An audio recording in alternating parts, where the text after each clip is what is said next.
Hello guys, welcome back to my channel. In today's video, I'm going to show you how to fix iOS 26 not connecting to Apple CarPlay. If your CarPlay is not working after the update, don't worry, I will got some quick solution for you. So let's get started. Solution 1. Turn on CarPlay in screen time. Open the setting app on your iPhone. Tap on screen time. Scroll down and select content and privacy restriction. Tap allow apps. Make sure CarPlay is turned on. Solution number 2. Enable CarPlay is iPhone setting. Go to setting app. Tap on general. Select CarPlay. From the list choose your vehicle and make sure CarPlay is enabled for it. Solution number 3. Check for iOS update.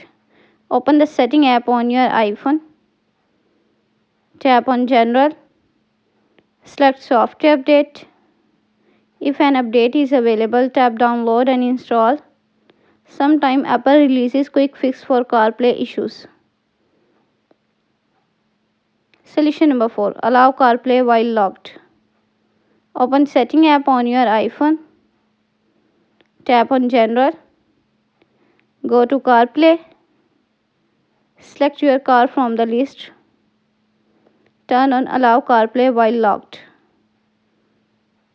Solution number 5. Reset network setting.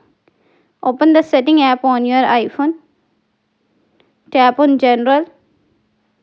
Scroll down and select transfer reset iPhone. Tap reset. Choose reset network setting. Enter your passcode. Then confirm this will reset Wi-Fi, Bluetooth and other network settings which often fix CarPlay issues. That's it. Guys, these are 5 easy solutions to fix iOS 26 CarPlay not connecting. Try them one by one and let me know in the comments which one worked for you. If this video helped you, don't forget to like, share and subscribe for more iPhone tips and fix. Thanks for watching and I will see you in the next video.